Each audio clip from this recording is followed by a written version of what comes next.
Hello student, welcome back. तो आज हमें आगे पढ़ना है क्लास 12 केमिस्ट्री में। हमारे चैप्टर का नाम है सॉल्यूशंस। ठीक है, सॉल्यूशन पढ़ना हमें आगे। हमने डील कर लिया था मोलैलिटी क्या होती है, मोलैलिटी क्या होती है, नॉर्मेलिटी क्या होती है, ये सब। इस सब के लिए हमने एक्स्ट्रा में जो न्यूमेरिकल प्रैक्टिस है उसके लिए बना रखी है NCERT सॉल्यूशंस की भी हमने लाइव क्लासेस दे रखी है, उसकी भी अलग से प्लेलिस्ट बना देंगे सो दैट कि आपको ईजी हो क्वेश्चन आंसर करने में। ठीक है, तो हमारा जो लास्ट कंसेप्ट था वो था नॉर्मेलिटी। ठीक, जिसमें number of gram equivalent per unit volume in litre इस तरीके से करके निकाला था।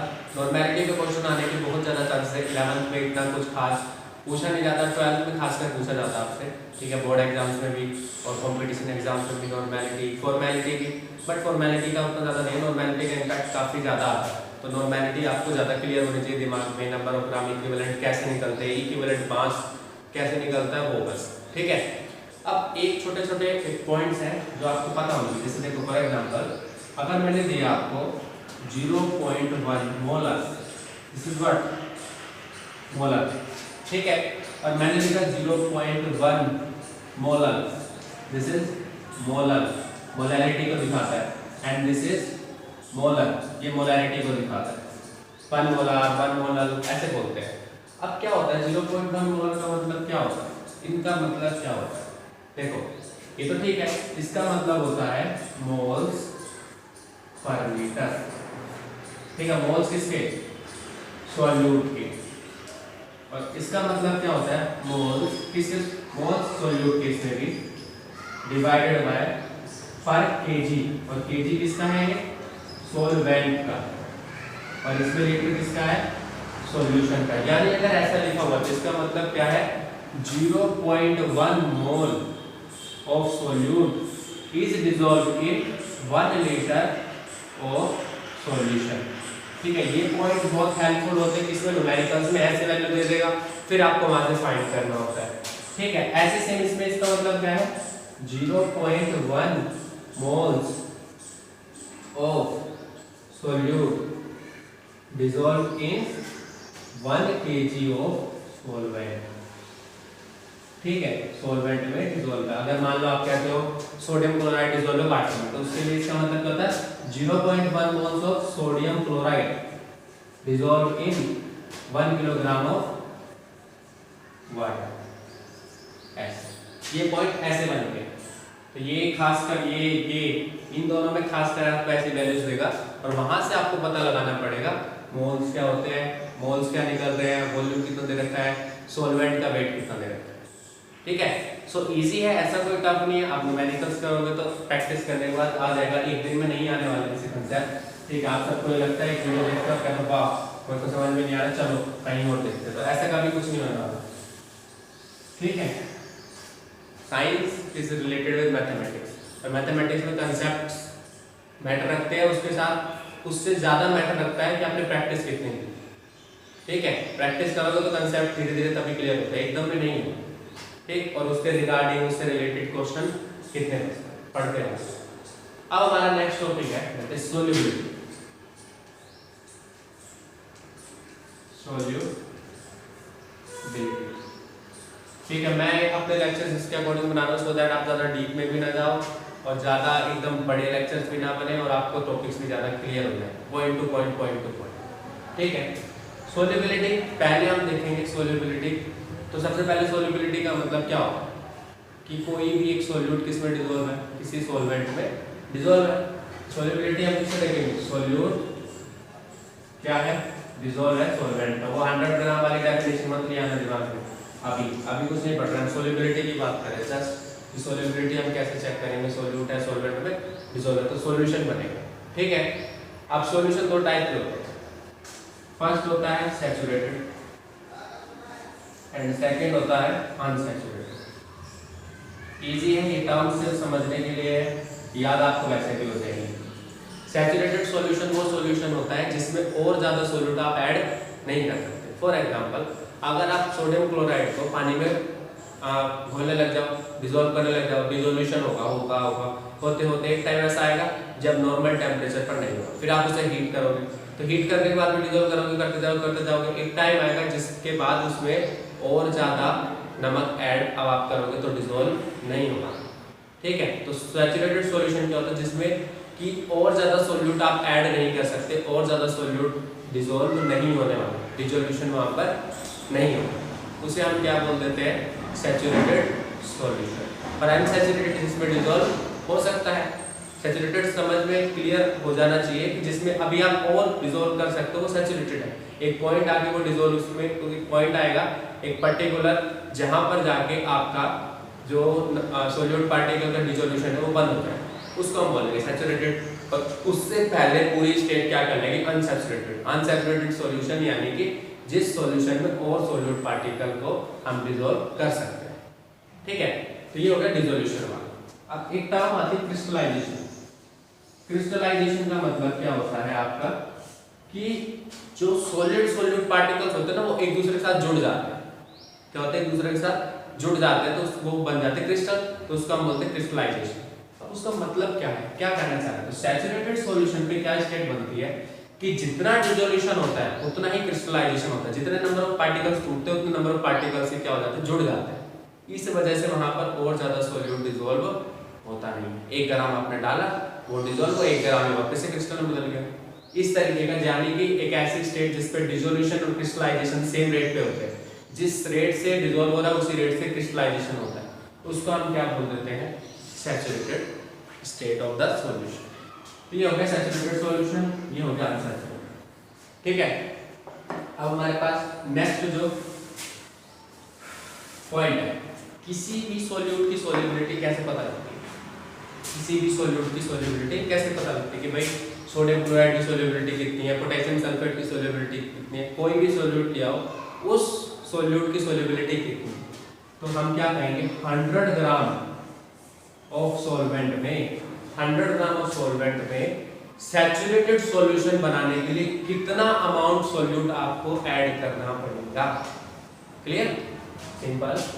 दिस इज माय बीकर और इसमें हमने 100 ग्राम, मैं लिक्विड वाला एग्जांपल समझा रहा, 100 ग्राम आपने सॉल्वेंट ले लिया, ठीक है, और उसके अंदर सैचुरेटेड सॉल्यूशन बनाने के लिए, सैचुरेटेड बनाने के लिए कितना अमाउंट सॉल्यूट का आपने ऐड किया, उसको हम क्या बोलेंगे, सॉल्युबिलिटी बोलेंगे।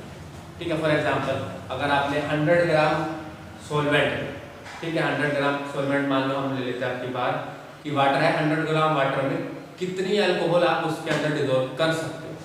ठीक है, पैक बना है, छोटा पैक, बड़ा पैक, तो वो जो पैक होते हैं कितना पैक बना सकते हो भाई, इसकी बोर्ड का पता नहीं क्या क्या बोलते हैं उसे, जितना आप उसके अंदर मैक्सिमम अल्कोहल डिसॉल्व कर सकते हो वो उसका पॉइंट हो जाएगा। इसको सॉलिड में समझना ज़्यादा इजी होता है कि 100 ग्राम वाटर ले लिया, उसके अंदर कितनी आप शुगर मिक्स कर सकते हो मैक्सिमम, टेम्परेचर बढ़ाने के बाद भी वो एक टाइम आएगा ना जिसपे वो मिक्स नहीं होगी।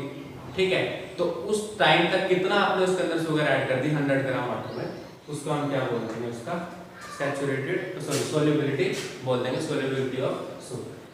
ठीक है, अब पहला पॉइंट सॉल्युबिलिटी, हम दो चीजों को देखेंगे, गैस के लिक्विड में और सॉलिड में। पहले देखेंगे सॉलिड लिक्विड में डिसॉल्व होता है, किस किस चीजों पे डिपेंड करता है वो देखेंगे। सॉलिड लिक्विड में डिसॉल्व,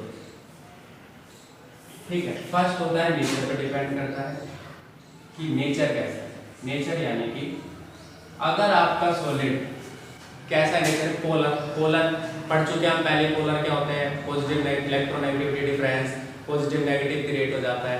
ठीक है, तो पोलर होते हैं, तो क्या कहता है, लाइक डिसॉल्व लाइक, यानी कि बीडी बार के साथ बीडी बार भी रहते हैं, पढ़ने वाले के साथ पढ़ने वाला ही बैठेगा, पबजी खेलने वाले के साथ पबजी खेलने वाला ही बैठेगा, ज़्यादा अच्छी जमेगी ना।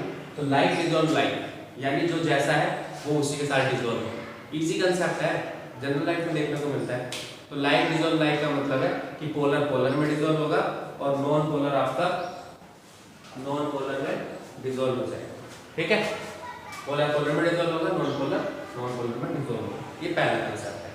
जैसे सोडियम क्लोराइड एक पोलर है, तो वो किस में डिसॉल्व होगा, वाटर में डिसॉल्व होगा, ऑयल में डिसॉल्व नहीं हो पाएगा। ठीक है, ये क्या था, नेचर। सेकंड डिपेंड करता है आपके टेम्परेचर। क्या लगता है टेम्परेचर से क्या इफेक्ट आने चाहिए? तो जी टेम्परेचर से दोनों ही इफेक्ट मिलते हैं। कैसे?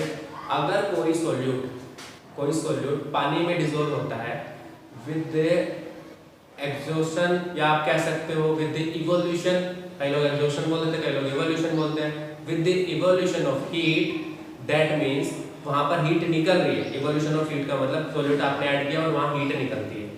तो उस केस में अगर आप टेम्परेचर बढ़ाओगे तो सोल्युबिलिटी डिक्रीज हो जाएगी। कैसे? जो पहले से ही हीट रिलीज कर रहा है आप उसको एक्स्ट्रा हीट क्यों दे रहे हो? ठीक है भाई। तो दो केस होते हैं टेम्परेचर में, हमें टेम्परेचर बढ़ा के देखना है। ठीक, टेम्परेचर बढ़ाएंगे तो क्या क्या इफेक्ट आता है? अगर एक्सोथर्मिक है, एक्सोथर्मिक जिसमें हीट निकलती है तो सोल्युबिलिटी डिक्रीज हो जाएगी। और अगर एंडोथर्मिक है, एंडोथर्मिक यानी जिसमें हीट आपको देनी पड़ती है, तो उसमें सोल्युबिलिटी इंक्रीज हो जाएगी। ठीक है, ऐसे केस देखने को मिलते हैं। कई ऐसे होते हैं जिसमें कि मान लो आपने सोल्यूट को ऐड किया सॉल्वेंट के अंदर और वहां से हीट निकल रही है, तो हीट निकल रही है तो उसको हमें हीट देने की जरूरत नहीं है। और कई ऐसे होते हैं जिसमें कि हीट आपको देनी पड़ती है, हीट आपको देनी पड़ती है, जिसमें हीट देनी पड़े वो कैसे केसेस हो जाएंगे? एंडोथर्मिक, यानी वहां टेम्परेचर बढ़ाने से सोल्युबिलिटी बढ़ेगी। और जहां हीट पहले से निकल रही है वो एक्सोथर्मिक, टेम्परेचर बढ़ाने से सोल्युबिलिटी घट जाएगी। ठीक है। और कुछ केसेस ऐसे भी मिलते हैं आपको, सोडियम सल्फेट एक ऐसा केस है जिसमें पहले तो सोल्युबिलिटी, अगर ये सोल्युबिलिटी है, ये टेम्परेचर है, पहले तो सोल्युबिलिटी इंक्रीज होगी और फिर वापस डिक्रीज हो जाती है। ये केस छोटा कि कुछ सब्सटेंस ऐसे भी होते हैं जिसमें सोल्युबिलिटी पहले तो इंक्रीज होती है with the rise of temperature और फिर एक पॉइंट के बाद वो सोल्युबिलिटी डिक्रीज हो जाती है। तो तीनों ही केस करते हैं, मतलब आप कह सकते हो डिपेंड करता है सोल्यूट का नेचर कैसा है। अगर सोल्यूट डिसॉल्व होता है और हीट रिलीज करता है तो सोल्युबिलिटी डिक्रीज हो जाएगी टेम्परेचर बढ़ाने से। अगर सोल्यूट डिसॉल्व होता है और उसमें हीट की जरूरत पड़ती है डिसॉल्व होते हुए तो इंक्रीज हो जाएगी क्योंकि उसे हीट की जरूरत है और आप उसे हीट प्रोवाइड कर रहे हो। और कुछ ऐसे हैं जिसमें पहले बढ़ती है और फिर डिक्रीज होती है। ठीक है। एंड थर्ड केस आता है प्रेशर का। तो प्रेशर का कुछ खास इंपैक्ट नहीं आता solubility of solid in liquid. Why? Because they are already compressed. Highly incompressible होते हैं, solid और liquid बहुत कम compress होते हैं। ठीक है, तो इसीलिए हम पॉइंट क्या देते हैं यहाँ पर कि भाई जो solubility है वो solid की डिक्रीज और solid की liquid में solubility उसको कोई खास impact प्रेशर का नहीं है। ये किसके केस में होता है आपका? जब solid liquid में dissolve। ठीक है, तो ये solubility किसकी थी? solid की लिक्विड में। नेक्स्ट आता है सोल्युबिलिटी किसकी? Gas in liquid. गैस की सोल्युबिलिटी लिक्विड में कैसे इंपैक्ट होती है? पहला पॉइंट नेचर। अगर गैस केमिकली रिएक्ट करती है, अगर गैस केमिकली रिएक्ट कर पाती है तो सोल्यूबल होगी। अगर केमिकली रिएक्ट नहीं कर पाएगी तो सोल्यूबल नहीं। तो केमिकली रिएक्शन पे डिपेंड करते हैं। छोटा सा पॉइंट है, इतना इस पे इम्पैक्ट नहीं देखना हमें। केमिकली अगर रिएक्ट कर पाएगी तो सिंपल सी बात है सोल्युबिलिटी बढ़ेगी और केमिकली रिएक्ट नहीं कर पाएगी तो सोल्युबिलिटी नहीं बढ़ेगी, यानी वो सोल्यूबल उसमें नहीं होगी।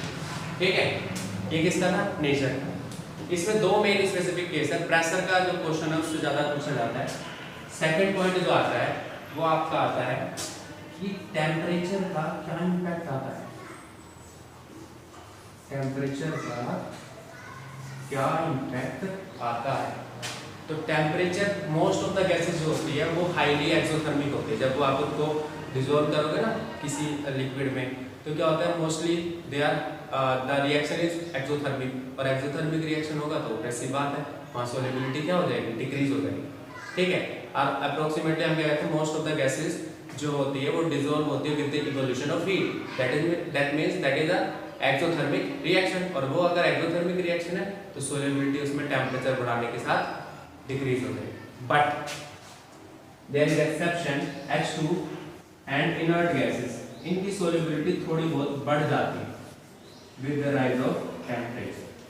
This is exception. ठीक है, तो टेम्परेचर जो होता है वो बढ़ जाता है। ठीक है, तो H2 और इनर्ट गैस जो होता है, हाइड्रोजन और इनर्ट गैस, उनकी सोल्युबिलिटी जनरली टेम्परेचर बढ़ाने के साथ बढ़ जाती है। दे आर एक्सेप्शनल केसेस, ठीक है। तो H2 और इनर्ट गैस का हम यहाँ पर एग्जाम्पल है। तो टेम्परेचर बढ़ाने के साथ क्या होगा, डिक्रीज होती है most of the gases numbers, hydrogen और inert gases, there is some exception always in chemistry.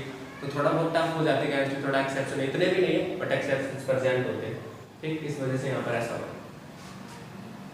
Now third and important case, that is pressure. Coca Cola pressure के आपने बहुत ही ज़्यादा एप्लीकेशंस देखे हैं। क्या देखा आपने प्रेशर का केस, यहाँ पर हेनरीज लॉ, इम्पोर्टेंट केस है हेनरीज लॉ। ये क्या कहता है, कितना अमाउंट ऑफ गैस डिसॉल्व होगा, वो किस पे डिपेंड करता है, प्रेशर। सिंपल ऑब्वियस सी बात है, प्रेशर बढ़ाओगे तो गैस की सोल्युबिलिटी क्या होगी, बढ़ेगी। तो क्या कहता है, कितना अमाउंट ऑफ गैस डिसॉल्व होगी वो सीधा सीधा किस पे डिपेंड करती है, प्रेशर पे डिपेंड करती है। यानी कि आप प्रेशर बढ़ाओगे तो क्या होगा, mole fraction of gas dissolve is directly proportional to the pressure applied. कितना अमाउंट ऑफ गैस डिसॉल्व होगी किस पे directly proportional, mole fraction, this is mole fraction, ठीक है। मोल फ्रैक्शन, कितना अमाउंट ऑफ गैस डिसॉल्व होगी किसी भी गिवन लिक्विड में, वो डिपेंड करती है pressure applied on it at a constant temperature. Temperature constant रख के आप जितना प्रेशर ज्यादा अप्लाई करोगे उतना ही ज्यादा गैस इसमें क्या होगी, डिसॉल्व, ठीक है। अब इसको हम B बोल देते हैं सपोज, क्योंकि सॉल्यूट को हम दिखाते हैं B से और सॉल्वेंट को दिखाते हैं A। सॉल्वेंट पहले आया बाद में सॉल्यूट आया, ठीक है। ज़्यादा मैं थोड़ा सा कलरफुल चॉक्स यूज कर लेते हैं उसमें, amount of gas mass dissolve, ठीक। ये पॉइंट यहाँ से बैठ। अब क्या होता है, इसको कुछ बुक्स में ऐसे भी लिखा हुआ है, M is directly proportional to, ये भी लिखा है amount of mass dissolve in gas is directly proportional to P। But हम इससे चलते सो दैट कि हमें आगे एक छोटा सा केस पढ़ना है जो इसी से रिलेटेड है। क्या कहता है हेनरीज लॉ, आगे एक्स बी प्रोपोर्शनलिटी का सिंबल हट गया, इक्वल आ गया, KP आ गया।